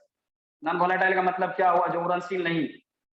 तो जब आप मिक्स किए तो एक इरेज कर देते यहाँ से, एक यहाँ से इरेज कर देते, तो वेपर प्रेशर घटा कि नहीं घटा। तो आप एक ही टेम्परेचर पे देखो, एक ही टेम्परेचर पे इस सॉल्वेंट का, इस सॉल्यूशन का, इस सॉल्वेंट का देखो ये है वेपर प्रेशर, और इस सॉल्यूशन का देखो ये है वेपर प्रेशर। तो वेपर प्रेशर किसका ज्यादा है, बोलिए। सॉल्वेंट का, सॉल्वेंट का, प्योर सॉल्वेंट का। इसका क्या हुआ, घट गया। जब आप इसमें मिक्स किए, जब आप इसमें मिक्स किए तो घटा कि नहीं घटा, डिक्रीज हुआ कि नहीं हुआ। देखो डिक्रीज हुआ, तब इरेज कर दिए, तो वही नहीं दिखा रहा है। इसका मतलब इससे इसका कर्व जो होगा इसके नीचे ऐसे जाएगा, इसके ऊपर नहीं जाएगा, ये जो प्योर था तो सॉल्यूशन को ऊपर नहीं जाएगा, इसके नीचे जाएगा, क्योंकि वेपर प्रेशर घट जाता है। अब इसे भी इरेज कर देते हैं। ये दोनों कर्व आ गया समझ में, इसमें तो प्रॉब्लम नहीं हुआ, आप बोलो ठीक है। उसके बाद सिर्फ इसी को समझना है, तब तो हो ही जाता और कुछ नहीं बचता। थोड़ा ग्राफ समझ लोगे और जो बताए उससे पहले जो बताए तो वो तो हो ही गया, साइंटिफिक वर्ड को भी तो कोरिलेट उससे करना है। तो अब आ गया दोनों ग्राफ, ये प्योर का है, यहाँ लिख देते प्योर क्या है, ये प्योर सॉल्वेंट है या प्योर लिक्विड है, आप इसे लिख सकते हैं। ये क्या है, ये सॉल्यूशन है। अब प्रॉब्लम नहीं होना चाहिए, ठीक है। अब आपको ये बताना चाह रहे हैं, जो अभी पॉइंट हम बोल रहे हैं उसको नोटिस करो, अथवा दिमाग में क्या बोल रहे हैं। हम ये बोल रहे हैं जब कोई सॉलिड फेज होता है तो सॉलिड फेज हम लोगों को लगता है क्या इसका वेपर प्रेशर नहीं होता, वेपर फेज में नहीं जाता, लेकिन ऐसी बात नहीं है। वो भी आपको वेपर इस तरह से निकालते रहते। तो वेपर देखिए इस तरह से आपको इसका ये वेपर दिखा रहे हैं आपको। अगर आप टेम्परेचर घटाते जाएंगे तो और सॉलिड बनते जाएगा, तो क्या होगा, ये वेपर आपको घटते जाएगा। वो ग्राफ का जो कर्व होता है टेम्परेचर के साथ ऐसा होता है जो यहां दिखाएं। ये थोड़ा ज्यादा स्टीप होता है, स्टीप समझते हैं, ज्यादा वो इस तरह से अच्छा, इसका कर्व जो है इस तरह से। क्लियर। सॉलिड का इसीलिए लाए, सॉलिड और लिक्विड उसी का इक्विलिब्रियम पे देखना है, जो वेपर प्रेशर दोनों का बराबर हो। अब वेपर प्रेशर जहां बराबर होगा उसी को हम लोग फ्रीजिंग पॉइंट के। तो इस तरह ग्राफ का नेचर होता है। अब यहां से ये जो प्योर वाला था इसको यहां से टच करवा दिया, इस पॉइंट पे देखो ये कट किया, जिस पॉइंट पे कट किया इसको जैसे ऐसे राउंड कर दिया समझने, इस पॉइंट पे ये कट किया, इस पॉइंट पे क्या होगा आप ही बताइए। इस पॉइंट पे जो लिक्विड फेज है सॉलिड फेज, लिक्विड से जो सॉलिड बन रहा था, देखो टेम्परेचर डिक्रीज करने से यहाँ जो सॉलिड बनना स्टार्ट हुआ, तो फर्स्ट यहीं पे एपियर हुआ, यानी पहला जो सॉलिड है यहीं पे एपियर, इसी पॉइंट पे एपियर होगा सॉलिड मिलेगा। क्लियर। और सॉलिड और लिक्विड फेज दोनों के बीच इक्विलिब्रियम होगा। पहला सॉलिड बना, फिर धीरे धीरे सॉलिड से लिक्विड इस तरह से, जैसे यहाँ दिखा दोनों के बीच इक्विलिब्रियम होता है। तो दोनों के बीच यहाँ पे डायनामिक इक्विलिब्रियम, डायनामिक का मतलब ये होता है वो चलते रहेगा। डायनामिक का मीनिंग समझाया था आपको, वो अस्थिर नहीं रहेगा, जितना मूल्य कन्वर्ट हो इधर आएगा उतना ही मूल्य कन्वर्ट गया, ऐसे ऐसे चलते रहता है, याद करो मोशन में रहता है। तो लिक्विड फेज और सॉलिड फेज आ गया। और आपको डेफिनेशन में जो फ्रीजिंग पॉइंट था उसमें ये लिखा है, जो लिक्विड फेज का वेपर प्रेशर और सॉलिड फेज का वेपर प्रेशर जिस पॉइंट पे बराबर हो जाता है, जिस टेम्परेचर पे बराबर हो जाता है, उसी टेम्परेचर को हम लोग फ्रीजिंग पॉइंट कहते हैं। अभी जो डेफिनेशन में तो देखिए, तो इस पॉइंट पे वेपर प्रेशर दोनों का बराबर है, देखो नहीं, लिक्विड भी इसी फेज पे है, यहाँ पे है, और सॉलिड भी यहीं फर्स्ट एपियर यहीं तो क्या वेपर प्रेशर दोनों के लिए बराबर है कि नहीं है? दोनों के लिए बराबर है। और इसीलिए इस टेम्परेचर को हम लोग बोल दिए फ्रीजिंग पॉइंट, जो फ्रीजिंग पॉइंट हो गया, ग्राफ से पता चले। अब दूसरा पॉइंट क्या था, नॉन वोलेटाइल सॉल्यूट जो आप ऐड किए। तो नॉन वोलेटाइल सॉल्यूट क्या ऐड किए थे, ये ऐड किए थे, देखो यही जो सॉल्यूशन था। तो घटते घटते इसको यहाँ पे टच करवा इस सॉलिड फेज से।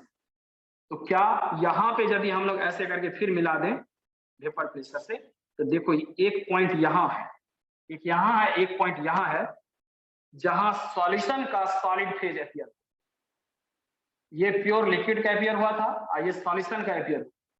इसके करस्पॉन्डिंग आप यहाँ पे देख लेंगे इस टेम्परेचर को, इस टेम्परेचर को हम लोग TF कहते हैं।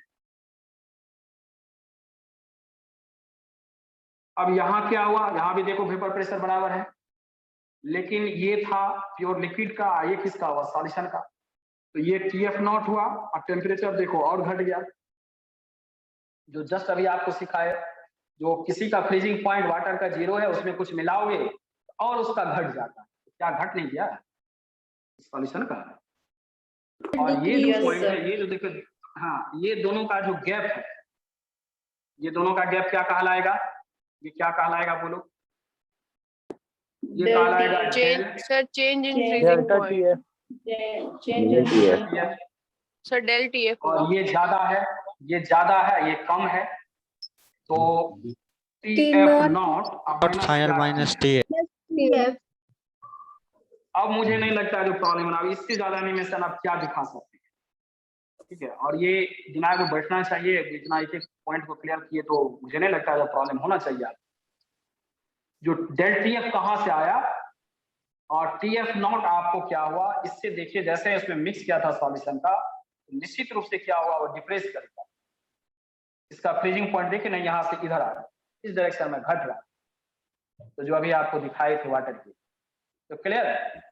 आगे यही ग्राफ है और एक एक पॉइंट क्लियर करिए। यहाँ देखो एपियर हो रहा है, फर्स्ट यहाँ एपियर होता है, ठीक, इसीलिए solid liquid phase, vapour pressure जैसे लिखा हुआ इसको लिख, तो कभी आपको प्रॉब्लम नहीं है।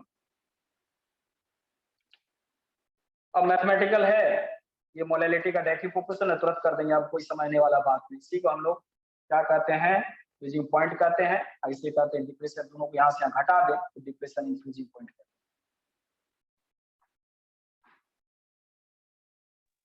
सर सॉल्यूशन में भी ना इक्विलिब्रियम सेट होगा सर? निश्चित रूप से सॉल्यूशन हुआ तो देखो ना इस पॉइंट पे, तभी ना इक्विलिब्रियम यहाँ पे हुआ, तो दोनों का देखो ना वेपर प्रेशर बराबर है, यहाँ पे सॉलिड का भी, ठीक है, लिक्विड का भी, और सॉल्यूशन का भी तो सॉलिड लिक्विड होगा। यहाँ भी इक्विलिब्रियम हुआ तब ना दोनों का वेपर प्रेशर बराबर है। जब तक इक्विलिब्रियम नहीं हुआ तो वेपर प्रेशर बराबर कैसे हो?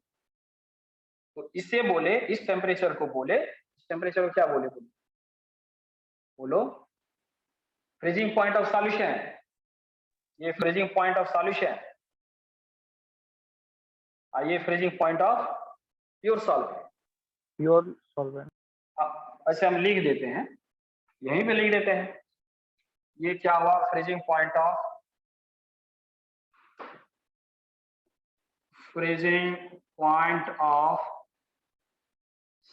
सॉल्यूशन, ये हुआ फ्रीजिंग पॉइंट ऑफ पता चल रहा है ना, प्योर सॉल्वेंट।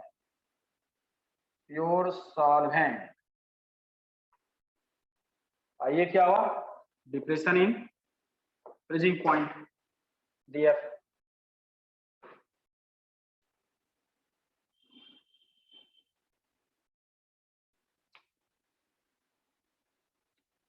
ये प्योर सॉल्वेंट का है, ये फ्रीजिंग पॉइंट क्या है, सॉल्यूशन।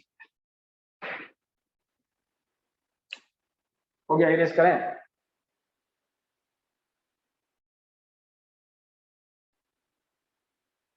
Yes sir. तो ये सबको हम कर देते हैं इरेज, ठीक है। ये नीचे वाले को कम से कम कर देते हैं, कुछ मुझे भी लिखना है, आप लोग तब तक लिखिए, इसको कर देते हैं। फिर सिंगल नोटेशन दीजिएगा। अब सिर्फ लिखना, हर एक बात आपको समझ में आ रही है, कोई प्रॉब्लम नहीं है, ठीक है। अब लिखते हैं, जो वर्ड लिखना है आपको लिखें, कैसे लिखने के लिए भी तो आना है, आपको लिखना पड़ेगा ना। लिखते हैं if non volatile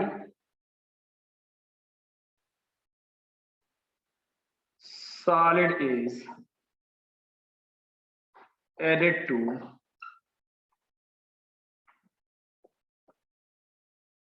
pure solvent, then vapor pressure of solution decreases.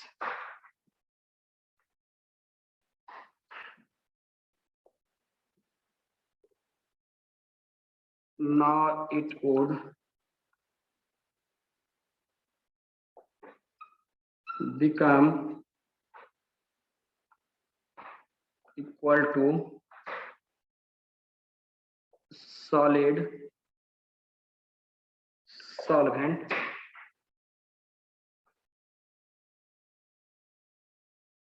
at lower temperature,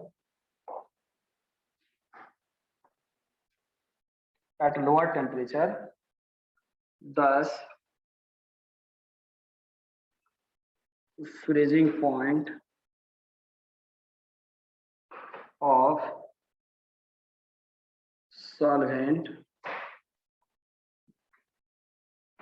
decreases.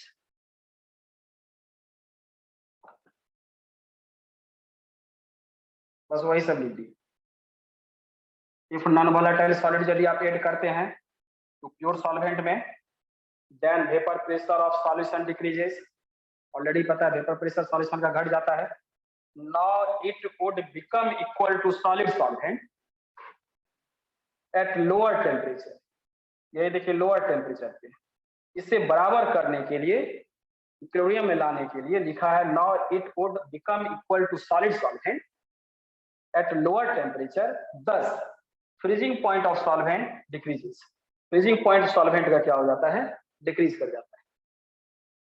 नीचे लिखिएगा लेट TF नॉट, अच्छे ढंग से लिखिएगा, TF नॉट बी द, देखो इसको इरेज करें, ऊपर वाला हो गया होगा। Yes, sir. Yes, sir. ठीक है, विशाखा बोल हो गया है, इरेज करें। Yes, sir. हो गया। और जितना लिखते हैं सब लिखना, छोड़ना नहीं। ये तो समझने के लिए हो गया, लिखोगे कैसे, तो याद करना पड़ेगा ना। Let TF not be the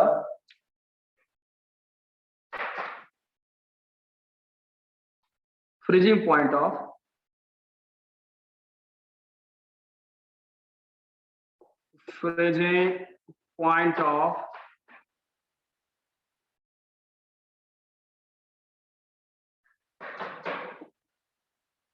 pure solvent, इसी को हम लोग लिक्विड भी कहते हैं, and TF be the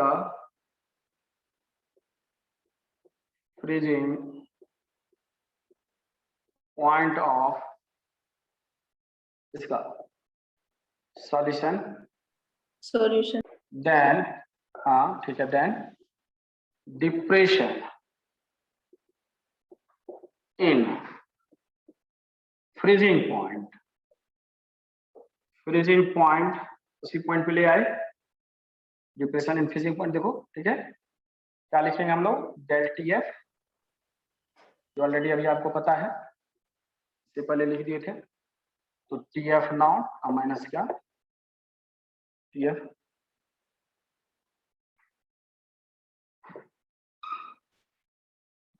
graph के नीचे कर दिए थे, लेकिन फिर से एक बार सब वर्ड लिख दिए। Del TF equal to TF not minus TF।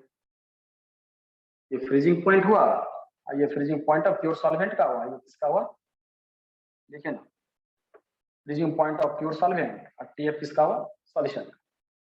पहले भी लिख दिए थे। ये हो गया, इरेज करें, अब तुरंत हो जाएगा। Yes, sir. Yes sir.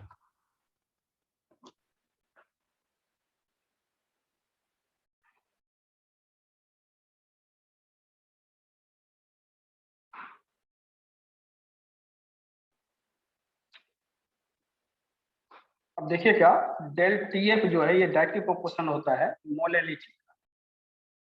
Previous time boiling वाला में वो पार्शियल वेपर प्रेशर लेके चले, तो अब उतना लेने की जरूरत नहीं, क्योंकि फिर वही आ जाएगा। तो एक ही पॉइंट को 4 बार काहे के लिए, ये डायरेक्टली प्रोपोर्शनल होता है मोलेलिटी का बाय एक्सपेरिमेंट। ओके, और करके आप लिखेंगे डेल TF इक्वल टू क्या हुआ, KF small m। Small m क्या है, मोलेलिटी जानते ही हैं, मोलेलिटी ऑफ किसका, सॉल्यूशन का। ये फार्मूला हो गया। और मोलेलिटी आपको पता ही क्या होता है, गिवन वेट सॉल्यूट का बाय मॉलिक्यूलर वेट। अब फिर ऐसे करके हम लोग लेते हैं ना, गिवन वेट W2 एक ही बार लिख देते हैं, और करके del TF equal to KF, इसका वैल्यू आया था, हम लोग याद करो, W2 बाय यहाँ पे M2। ठीक है, यहाँ क्या रखते थे, याद है इसी को, W1, Yes, sir. W1. M2, M1. M1 किस सॉल्यूशन के लिए होता था, और For डाइल्यूट। Diluted solute. ऐसा इसलिए डाइल्यूट सॉल्यूशन में ही हम लोग इग्नोर करते थे, याद करो। इसका जो बहुत ही कम उसमें रहेगा तो हम लोग को डाइल्यूट सॉल्यूशन के लिए वैल्यू आता था।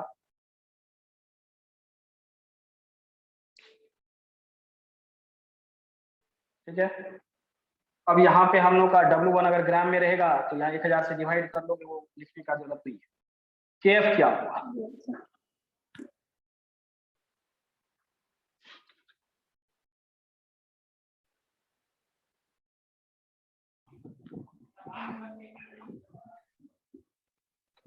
लिखेंगे where KF is called, क्या बोलेंगे? मोलल। हाँ, मोलल डिप्रेशन कांस्टेंट बोला जाता है। और करके लिखना, इसे बोला जाता है क्रायोस्कोपिक कांस्टेंट। उसमें भी लिखना था, शायद उसमें नहीं लिख पाए थे, एब्लियोस्कोपिक कांस्टेंट, आज लिख देंगे इसका।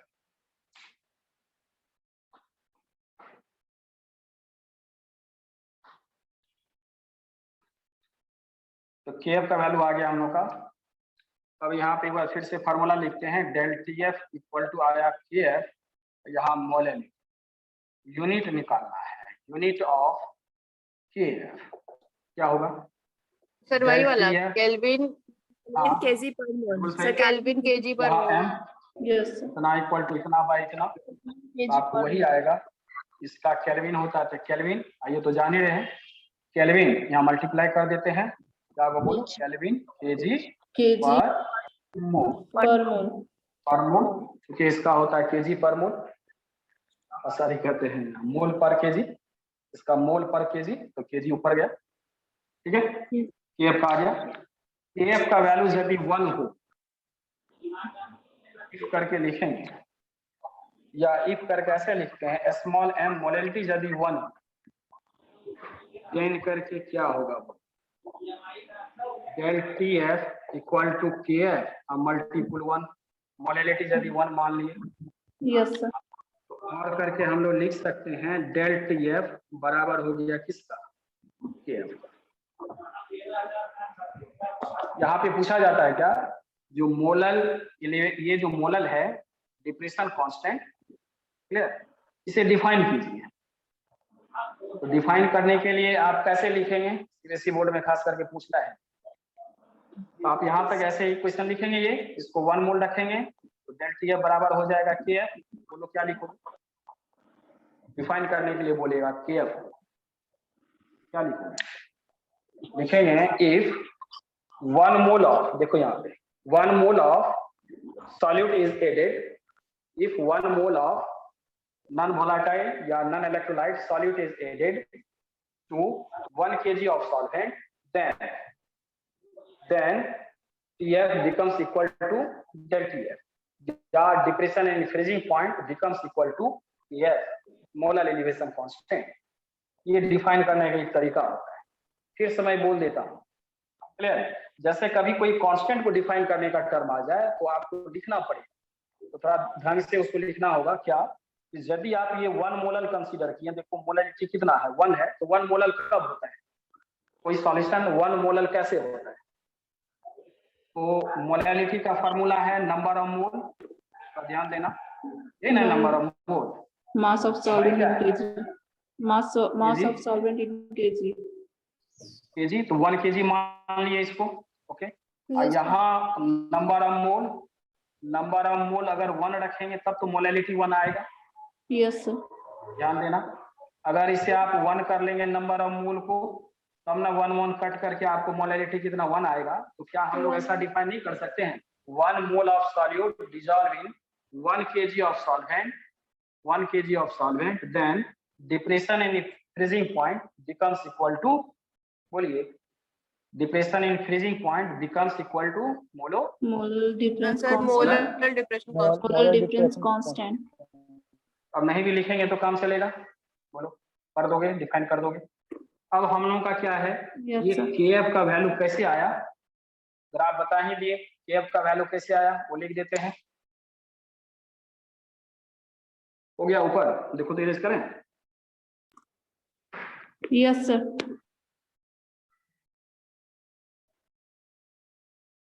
ये सब में प्रॉब्लम नहीं है, ये तो बुक से भी देख करके लिख लोगे, यहाँ भी लिख लो।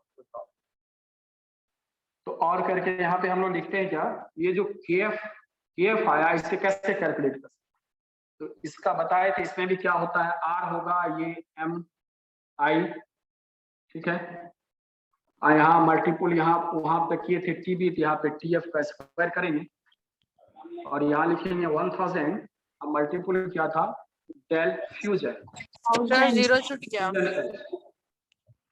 सॉरी सर 1000 ऐसे कैलकुलेट करते हैं।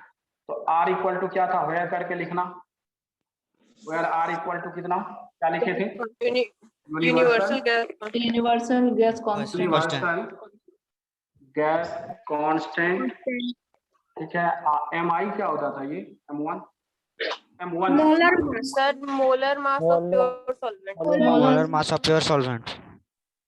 Good, molar mass of pure था, प्योर सॉल्वेंट। और टीएफ भी हम लोग का वही था, जो टीएफ क्या है, freezing point of pure solvent. Freezing point of solution. Solution नहीं, प्योर सॉल्वेंट, उसमें भी ठीक कर दी थी, सॉल्वेंट वहां नॉट नहीं लगा हुआ है, ठीक है, क्योंकि सॉल्वेंट का ही नाम लोग निकालते हैं, यस प्योर सॉल्वेंट। और ये डेल आपको फ्यूजन एच, ये क्या था, इंथैल्पीज ऑफ फ्यूजन, जो ऑलरेडी आपको पता है, क्लियर। अब इसका केएफ का वैल्यू कितना होता है, तो केएफ का वैल्यू थोड़ा सा याद रख लेना, ये केएफ का वैल्यू होता है वाटर के लिए 1.86 केल्विन केजी पर मोल। खास करके नीट वगैरह में क्या इसको याद रखना पड़े, कभी कभी नहीं भी देता है, यूनिट तो वही है केल्विन केजी पर मोल, और वाटर के लिए फॉर किसके लिए, और किसके लिए केएफ, वाटर के लिए, के लिए, ठीक है। केवी भी यहाँ लिख देते हैं, केवी इक्वल टू होता है 0.52 केल्विन केजी पर मोल। अब हम लोग को प्रॉब्लम डील करना, थोड़ा इसका जरूरत पड़ेगा। केवी का दूसरा नाम क्या था, वहां नहीं लिखे थे, एबिलियोस्कोपिक,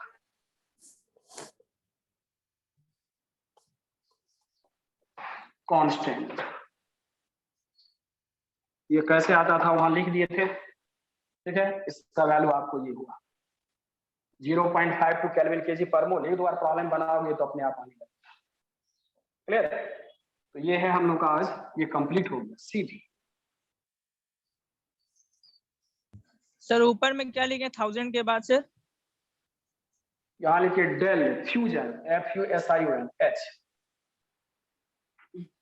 और यहाँ लिखे इंथैल्पीज ऑफ फ्यूजन। और कहीं दिक्कत है,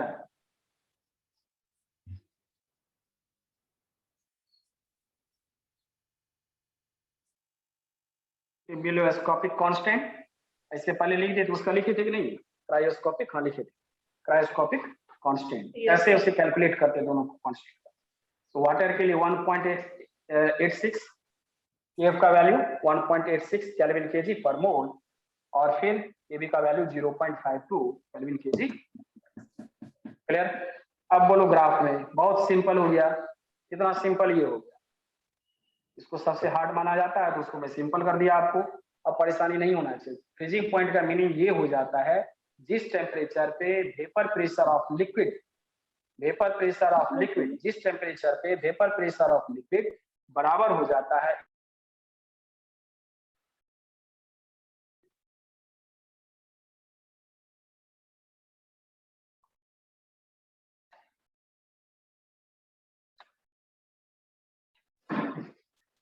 एक्चुअली पूरा भी नहीं हुआ था, थोड़ा सा था बचा हुआ है ना, बोलना था।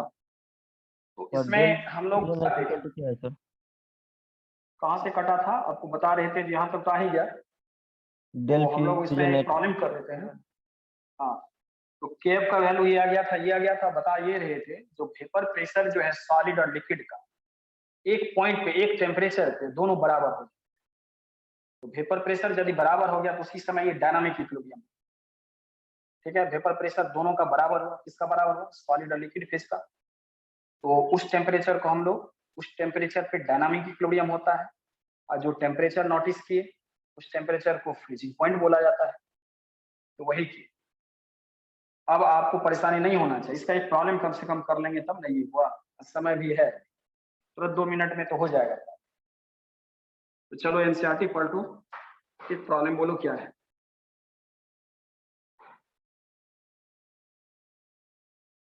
एनसीईआरटी बगल में रखे हो गया? Yes, sir. Yes, sir. Aditi बोलिएगा, एग्जाम्पल का एक प्रॉब्लम जो होगा तो उसको बोलिएगा पहले। एनसीईआरटी पहले सॉल्व करवाते हैं अभी, और फिर जब ये पूरा कंप्लीट हो जाएगा तो जो मेरा सेट रहता है वो दे, एक दो क्लास में उसको कर देंगे, इतना बढ़िया हो जाएगा। पूरी पढ़ लिए, सारा प्रॉब्लम कर लिए, कोई दिक्कत ही नहीं। बोले सर। हाँ, एक प्रॉब्लम इसका, एक प्रॉब्लम कम से कम कर देते हैं, जल्दी से बोलिए क्या सब लिखा हुआ बोलो तो। 45 gram of ethylene and glycol is mixed with 600 gram of एक water. मिनट, कितना ग्राम ऑफ इथाइलिन ग्लाइकोल है? Yes, sir. इथाइलिन ग्लाइकोल होगा शायद, तो ऐसा है। हाँ, C2H6O2. इथाइलिन, हाँ, ग्लाइकोल is mixed क्या है with dissolved में? 600 gram of water. वही हुआ, ग्राम ऑफ वाटर, ठीक है। उसके बाद Calculate the freezing point depression then calculate in depression in freezing point. then calculate Depression First in number freezing है? point. Depression in freezing point. depression in freezing point। And, और है ये problem हाँ, और sir. होगा लगता है। and Yeah. freezing point of solution. freezing point of Solution. solution।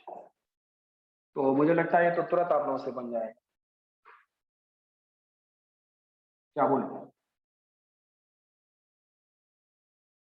नहीं बन जाएगा? सर पहले मोलेलिटी निकाला। हाँ, तो कुछ है मोलेलिटी में, आप लोग तो इतना प्रॉब्लम बनाए हैं तो कोई दिक्कत होगा? मोलेलिटी में ग्राम दिया हुआ है और वाटर का ग्राम में दिया हुआ है। केजी में। बोलिए, तो पहले तो हम लोग इथाइलिन ग्लाइकोल का मॉलिक्यूलर मास देखते हैं। तो मॉलिक्यूलर मास, चलो सॉल्व करो, हम नहीं करते तुम लोग भी। मॉलिक्यूलर मास ऑफ 62 होगा। इथाइलिन ग्लाइकोल CH2CH2OH, शिल्पी बोलिएगा इसका मॉलिक्यूलर मास कितना है? सर 62। 62 इतना ग्राम पर मोल, ये इसका मॉलिक्यूलर मास आ गया, ठीक है। अब आपको क्या चाहिए था? मोलेलिटी। तो molality of solution equal to क्या हो गया? Number of mole. तो इसका है 45 ग्राम और डिवाइडेड बाय 62 ग्राम। देखो ये जो मॉलिक्यूलर मास होता है ग्राम में लिखना रहता है, और डिवाइडेड बाय क्या?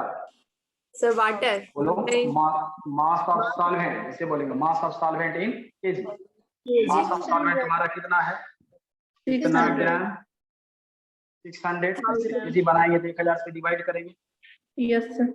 1000 से डिवाइड किए तो बन गया आपका क्या? 45 और डिवाइडेड बाय 62, और 1000 आपको ऊपर गया। बोलो और यहाँ पे क्या? 600। चलो कट करके बोलो कितना आया मोलेलिटी? 2 0 वहीं कट गया।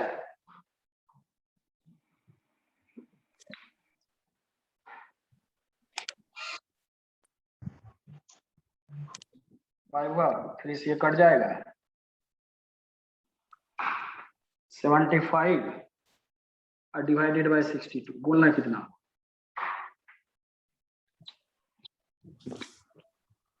1.2। सर 1.2। 1.2। 1.2 स्मॉल m, ये मोलेलिटी हुआ। हो गया?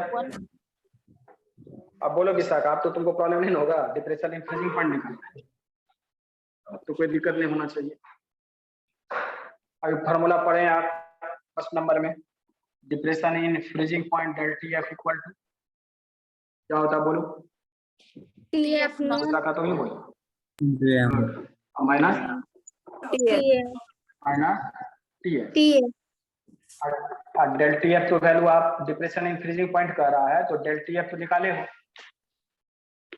नहीं? डेल टी एफ का ये जो वैल्यू था हम लोग का del T F equal to क्या था? के एफ नहीं था?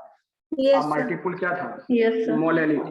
मोलेलिटी 1 point तो केएफ का वैल्यू वहां पे नहीं दिया हुआ था, अदिति बोलिएगा तो केएफ को ऐसे ही क्या No, बदल sir, दिया? KF value नहीं दिया हुआ है। 1.86. 1.8 केएफ का वैल्यू अच्छा नहीं दिया तो कोई बात नहीं। तो हम लोग ऐसा कर लिए, तो केएफ का वैल्यू यहाँ पे रख लिए 1 पॉइंट, ये किसका है? वाटर का ही है, इसीलिए नहीं दिया। तो 86 का मल्टीपुल क्या के 1.2, तो डेल टी एफ बोलो केल्विन में आ जाएगा, मल्टीप्लाई करके बोलो कितना? 2.2 कितना बोले? 2.2 2.23. तो फर्स्ट का तो आंसर हम लोग का आ गया, ये फर्स्ट का था, ठीक है। ये ना डिप्रेशन इन फ्रीजिंग पॉइंट। अब सेकेंड वाला देखेंगे, सेकेंड वाला में क्या कह रहा है? जो सॉल्यूशन का, तो सॉल्यूशन का तो ये था, आइए अभी आप फाइंड किए हैं नहीं, तो सेकेंड वाला फिर से हम लोग लिख लेते हैं। सेकेंड वाला में आप देखो ना क्या है, इसका वैल्यू अभी कैलकुलेट किए हो, फॉर्मूला फिर से वहां लिख देते हैं, del T F equal to क्या? टी एफ नॉट और माइनस क्या? टी एफ, बोलो ठीक है।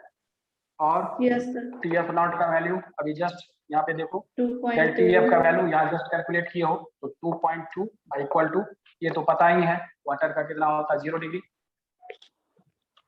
प्योर वाटर का फ्रीजिंग पॉइंट कितना होता है? अभी लिखे थे 0 डिग्री।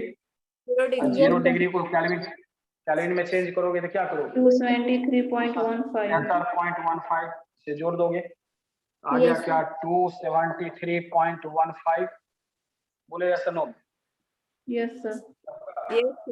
माइनस क्या? माइनस क्या? टी एफ, ठीक है। और टी एफ सॉल्यूशन का ये फ्रीजिंग पॉइंट, ये इधर ले आए तो माइनस था, इधर आया तो प्लस हुआ, देखो समझ में आया ना? टी एफ इक्वल टू, ये इधर माइनस है, इधर आया तो प्लस हुआ, और इसको इधर लेकर के चले गए तो 273.15 और माइनस क्या? 2.2, तो दोनों को घटा करके बोलो, देखो कितना हुआ? 270.95. हाँ, तो 270.95 कितना? Kelvin. ये सॉल्यूशन का भी आ गया हम लोग का, क्लियर। और किसका आ गया बोलो? ये delta T of depression in freezing point जो कह रहा था वो भी आ गया। Yes, sir. अब तो कोई परेशानी नहीं है, आगे समझ में? Yes, sir. और भी एक दो प्रॉब्लम जो भी होगा उसको बना लीजिएगा। तो पहले एनसीईआरटी का इसलिए बनवाते हैं, जो बोले जो सेट का बनवाएंगे, सेट का प्रॉब्लम जो बनाइएगा ना तो पूरा बहुत अच्छा, उसमें मेरा जो सेट रहता है सब उसमें टाइप मेंटेन रहता है, उसको बनाइएगा तो और भी थोड़ा बहुत जो कंफ्यूजन है सब आपको हो जाए, तो प्रॉब्लम ही नहीं। तो पहले एनसीईआरटी बना लेते हैं, इसलिए अभी उसको टच नहीं कर रहे हैं। अब कंप्लीट हो जाएगा थ्योरी तो उसके बाद कीजिएगा। चलिए आज इतना रहने दीजिए, okay, that's all. Okay, thank you, sir. Thank you, sir. Thank you, sir. Okay, thank you all of you. Sila,